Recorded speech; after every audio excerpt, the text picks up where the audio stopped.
북한 문제와 한반도 외교안보 뉴스를 심층 분석하는 한반도 리뷰 시간입니다. 오늘은 김형석 전 통일부 차관 나오셨습니다. 어서 오세요. 네, 안녕하십니까. 네, 러시아가 북러 정상회담을 준비 중이라고 공식 확인했습니다. 그러면서도 그 시기 그리고 장소는 특정을 안 했는데요. 어떻게 예상하고 계십니까? 일단 시기는 물리적으로 보면 4월 중에도 가능할 것 같습니다. 그렇지만 이제 정상회담 하는 것 자체가 여러 가지 다양한 의미가 들어가 있기 때문에 러시아의 입장에서는 지난 이제 6월에 이제 평양 방문했을 때 김정은 위원장이 이제 모스크바 방문을 초청을 했기 때문에 소위 러시아에서 전승절이라고 하는 5월 9일에 맞춰서 모스크바로 김정은 위원장이 왔으면 좋겠다 하는 게 지금 이제 그 러시아의 입장일 것 같고요. 이제 반면에 이제 북한으로서는 과연 그게 어떤 상황에서 갈 수 있겠느냐라는 거죠. 물리적인 여러 가지 측면도 있고, 그리고 또 공개적으로 이야기할 수는 없습니다만은 이제 띄었을 경우에, 그러니까 평양을 비웠을 경우에 여러 가지 상황, 그리고 또 이제 어떤 수단을 가지고 할 거냐 이런 부분에 대해서 이제 고심이 깊을 것 같습니다.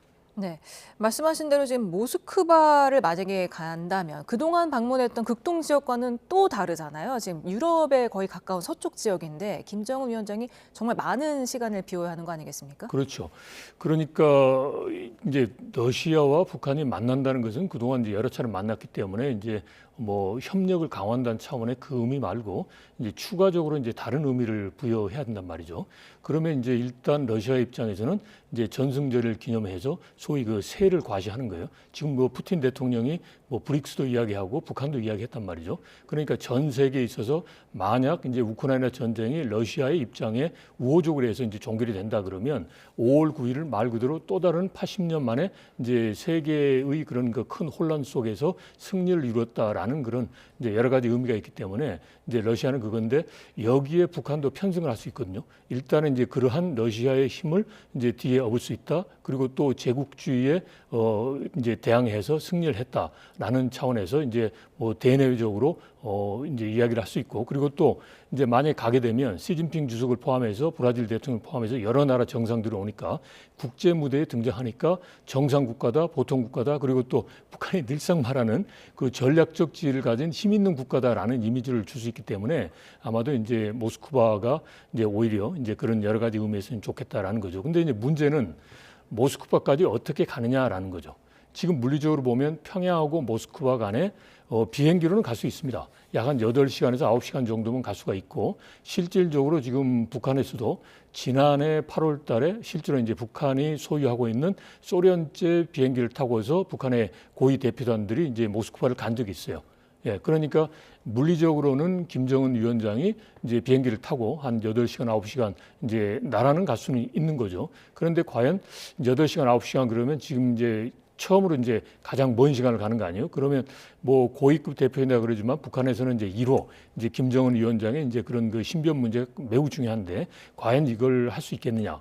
그렇다고 해서 러시아로부터 과거에 이제 중국으로부터 이제 지원받았듯이 이제 비행기를 지원받아서 갈 수 있겠느냐? 이제라는 겁니다. 이제 그런데 이제 저는 이제 비행기의 가능성이 높다고 보는데 비행기가 아닌 이제 열차로 간다 그러면 과거에 2001년에 김정일 같은 경우는 이제 23박 24일이 걸렸어요. 그러면 이게 한 달 정도인데 이 기간 동안 북한이 과연 이걸 이제 평양을 비워둘 수 있을까? 그리고 지금 현재 북한 김정은 입장에서는 여러 가지 고민스러운 게 많아요. 그러니까 내부적으로 챙겨야 되는 것도 많지만 그다음에 당장은 어떻게 보면 이제 우크라이나 전쟁 이후에 보면 당장 지금 트럼프 대통령은 이제 그다음은 이제 북한하고 이야기할 것 같다 이런 상황이란 말이죠.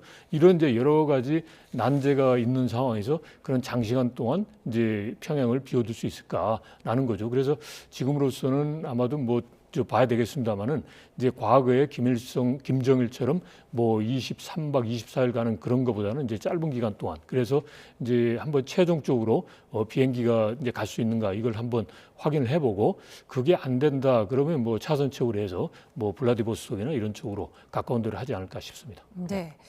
그리고 러시아가 지난해 11월 최선희 외무상이 모스크바를 방문했을 때 이미 북러 정상회담 논의가 시작됐다 이렇게 밝혔는데요. 이 정도로 길게 논의를 했으면 사전에 의제 조율이 거의 맞춰진 거 아니냐 이런 분석도 있더라고요. 그렇죠. 의제는 이제 작년 6월에 했던 이제 포괄적 전략적 동반자 관계 이제 조약 거기에 보면 뭐 기본적으로 이제 군사 동맹도 있지만 모든 분야가 다 들어가 있어요. 그래서 이제 그런 분야에 관련해서 그다음 이제 최선희 이제 외무상 부상이 가서 이야기 이제 했다는 거고, 그리고 또 최근에 보면 북한이 이제 공개하는 게 있잖아요. 뭐 핵 추진 잠수함을 포함해서 뭐 조기 경보 통제기라든지 지금 현재의 북한 수준에서 도저히 이거는 만들어낼 수 있을까라는 이제 의심스러운 이제 그런 그 고도의 정밀된 이제 군사적인 그런 그 능력을 과시하는 거, 그거는 이미 이제 러시아로부터 지원을 받고 있겠다라는 거죠. 그래서 이미 이제 진행되고 있겠지만 작년 6월에 그런 이제 포괄적 전략적 동반자 관계 협 조약에 따른 각 분야별 그런 내용, 그러니까 즉 뭐 군사 안보적인 거, 그다음에 또 이제 그 경제적인 거, 그다음에 또 이제 다른 뭐 외교적인 거, 그리고 또 여러 가지 다양한 측면에 있어서의 그런 분야가 이제 거의 마무리 단계에 있지 않을까 싶습니다. 네, 뭐 정확한 시기는 아직 잘 모르겠지만 어찌 네. 됐든 간에 미국 트럼프 2기 행정부 출범 이후 첫 정상회담 아니겠습니까? 북러 정상회담이라는 점에서 좀 의미가 높다 이렇게 봐야 되겠죠? 의미가 높죠. 그러니까 지금 뭐 우리야 이제 북한이 어떤 식으로 한다 뭐 적은 나라다라고 할 수는 있겠지만 이제 트럼프가 콕 집어서 이야기하잖아요. 이제 뭐 시진핑, 푸틴, 그다음에 또 이제 김정은과도 사이가 좋다 그런 거니까 어떻게 보면 이제 전 세계적으로 이제 그 프라블럼 메이커라고 그럴까요? 그런 이제 문제되는 그런 행위를 하는 그 주체의 그런 이제 삼자가 모이는 거예요. 이제 예를 들어서 이제 5월 9일 전승절에 다 이제 시진핑 주석까지 이미 가기로 했지 않습니까? 이제 그렇게 되면 이제 어떻게 보면 이제 북중러가 이제 합심을 해서 미국에 대해서 이제 뭔가 이제 새 과시한다는 이제 그런 차원이 있고, 그다음에 이제 단순하게 북한의 입장에서만 본다면 북한은 이제 단독이 아니다. 그 뒤에 이제 소위 러시아가 있고 중국이 있다라는 거니까 미국이 이제 호락호락 이제 쉽게 생각해서 북한을 상대하려고 하지 마라 이제라는 메시지를 줄 수 있는 거죠. 예. 네. 그리고 북한군이 우크라이나 전쟁 파병 이후에 갖는 정상이기 때문에 회담이기 때문에 군사협력 문제가 아무래도 우리는 가장 염려되는 부분인데 예. 과연 북한의 파병 대가가 무엇일지 또 관심 아니겠습니까? 저는 이제 지금 이미 이제 우크라이나 전쟁에서 파병됐고 군수물자가 들어갔잖아요. 그래서 그 부분에 대해서는 이미 지금 이제 북한 러시아 간에 이루어지고 있다라고 봅니다. 그래서 일부 보면 이제 북한군 파병에 대해서도 뭐 1인당 월 2,000불인데 약 한 뭐 400, 500불 말고 나머지는 이제 북한 당국에 갔다 뭐 이런 보도까지 나오잖아요. 그러니까 이런 부분은 이제 뭐 이미 이제 그 파병하기 전부터 했고 지금 진행되고 있는 거고, 그러면 이제 이것 말고 전쟁은 지금 이제 끝난다고 하는 거 아니에요? 그럼 그 후에 북러 간의 군사 협력을 어떻게 할 거냐라는 부분에 대해서 이야기하고 있을 것 같아요.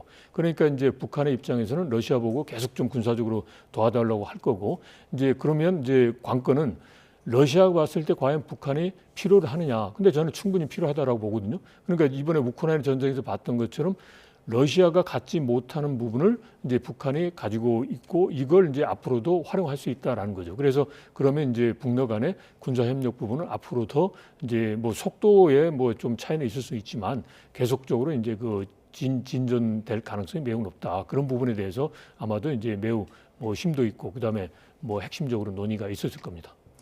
이런 상황에서 북한이 공격용 탄도미사일뿐만 아니라 방어 체계도 속속 선보이고 있는데 아까 말씀하신 공중 조기 경보 통제기도 처음 선보이지 네. 않았습니까? 이게 어떤 무기인가요? 이거는 이제 말 그대로 이제 그 공중에서 뭐 지상과 해상 그다음에 이제 항공기들 움직이는 거 이걸 이제 파악을 하고 그걸 이제 합동으로 해서 이제 공격을 하는 이제 그 공중의 그런 전투 지휘 그 본부입니다, 본부. 그러니까 이게 어떻게 말하면 이제 그 방어용일 수도 있지만 공격용일 수도 있거든요. 그러니까 이제 지금 현재로서 이제 북한이 가장 이제 약점으로 생각하는 게 그런 소위 이제 그 고고도에서 정보 정찰을 가지고서 상대방의 동향을 파악해서 이제 이제 무력화시키는 거, 이 부분이 가장 약하다라고 이제 생각하는 거군요. 그래서 이제 그 군사 정찰 위성도 쏘려고 하는 건데 이번에 이제 그 소련으로부터 지원받았을 게 분명할 겁니다. 이거는 북한이 자체적으로 개발하지는 못하는 거고, 왜냐하면 이거 자체가 최첨단 그런 그 군사 무기이기 때문에 뭐 미국이나 이제 러시아 이런 이제 몇 개 국가만 가지고 있는 거니까, 그러니까 즉 이제 러시아로부터 이제 지원을 받았을 텐데 이걸 공개했다라는 거는 이제 미국이나 그다음에 한국의 수준에서 이제 북한도 이제 공격할 수 있는, 그리고 군사력을 발휘할 수 있는 그런 능력이 있다. 그래서 핵무기를 갖고 있지만 재래식 부분에 있어서는 약화됐잖아요. 이제 열세 있다라고 했잖아요. 근데 재래식 부분 그리고 요즘 하는 그 첨단 전쟁 상황에서도 북한이 충분하게 이제 그 대응할 수 있다. 이런 걸 이제 뭐 과시한다고 그럴까? 이제 그렇게 해석 가능하겠습니다. 네, 이것도 러시아 지원을 받았을 가능성이 높아 보입니까? 그렇죠. 예, 지금 현재로서는 이제 그러한 장비를 가지고 있는 국가가 그렇게 많지가 않고 어떻게 보면 이제 최첨단 그런 그 IT라든지 이런 이제 기술이 필요로 한 이제 전략 무기란 말이죠. 예.